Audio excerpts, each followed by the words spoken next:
Hi, this is Vinita Parmar, आपकी parenting coach and healer. क्या आपने सोचा है कि हम बच्चों को कैसे अपनी good girl and good boy कह के अपनी बहुत सारी बातें मनवाते हैं? जैसे कि तुम तो गुड गर्ल हो ना, चलो मम्मा की बात मानो और अब पढ़ाई कर लो। तुम तो गुड बॉय हो ना, चलो अभी थोड़ी देर बैठ जाओ और मस्ती कम करो। और अगर बच्चा हमारी बात नहीं मानता है तो हम उससे कहते हैं गुड गर्ल नहीं हो, बैड गर्ल हो। और इस तरह से हम अपनी नाराज़गी उसे बताते हैं। पहला सवाल है कि हम ऐसा क्यों करते हैं, या बच्चे की इच्छा के बारे में हम क्यों नहीं सोचते हैं।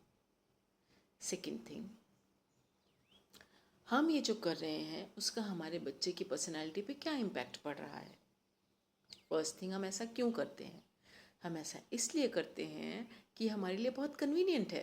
जब बच्चा हमारे अकॉर्डिंगली चलता है तो हम बहुत ईजीली, हमारी लाइफ बहुत ईजी हो जाती है।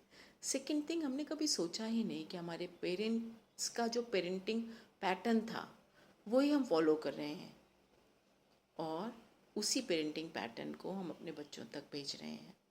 सेकंड थिंग, इसका हमारे बच्चों पर क्या इम्पैक्ट पड़ रहा है। जब हम बच्चे को डिसीजन मेकिंग नहीं देते हैं और उसे हम ही खुद डिसाइड करके बता देते हैं कि यही करना है, तो बच्चा अपने लाइक्स डिसलाइक्स पर ध्यान नहीं देता है। वो कभी ये जान ही नहीं पाता है कि उसे क्या पसंद है, क्या नहीं पसंद है, और वो अपनी चॉइसेस कभी नहीं बनाता है। फॉर एग्ज़ाम्पल, अगर बच्चा अपनी पसंद के ही कपड़े पहनना चाहता है और हम चाहते हैं कि वो हमारी पसंद के पहने, तो वे ऑलवेज से अब गुड गर्ल हो ना, मम्मा की बात मानोगे, चलो अभी जो मम्मा कह रही हैं वो कपड़े पहन लो। या फिर अरे अंकल आए हैं, चलो नमस्ते करो, वेरी बैड मैनर्स, आपको नमस्ते करना चाहिए, नॉट अ गुड बॉय। कई बार बच्चे ओपन अप होने में या चीज़ों को करने के लिए थोड़ा टाइम लेते हैं, पर शायद हम उन्हें वो स्पेस देते ही नहीं हैं।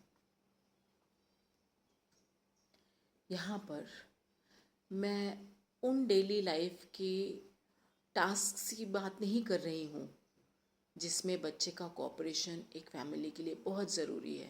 फॉर एग्ज़ाम्पल, खेलने के बाद अपने टॉयज़ वापस जगह पे रखना, खाना खाने के बाद अपनी प्लेट सिंक पे रखना, एट्सेट्रा। यहाँ पर तो मैं बात कर रही हूँ कि जब बच्चे के डिसीजन का टाइम होता है तो हम उसे डिसीजन मेकिंग नहीं करने देते हैं। कब उसे ड्राइंग क्लास ज्वाइन करनी है, कब उसे पेंटिंग क्लास ज्वाइन करनी है, कब उसे डांस क्लास ज्वाइन करनी है, सारे डिसीजन हम ही ले लेते हैं।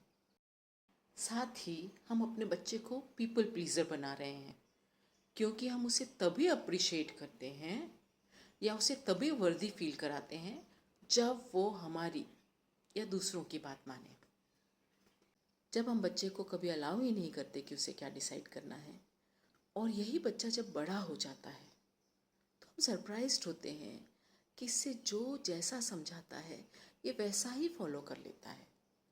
ये अपनी पसंद या नापसंद पे कभी भी क्वेश्चन नहीं उठाता। पर हम भूल जाते हैं कि बचपन में उसकी ये आदत हमने ही डाली है, कि उसे अपनी तरफ से हमने कभी भी चॉइसेस नहीं दी या डिसीजन मेकिंग का कोई चांस ही नहीं दिया। सो व्हेन यू से good boy and good girl and आप किस मैनर्स में कह रहे हैं, प्लीज़ डू नोटिस।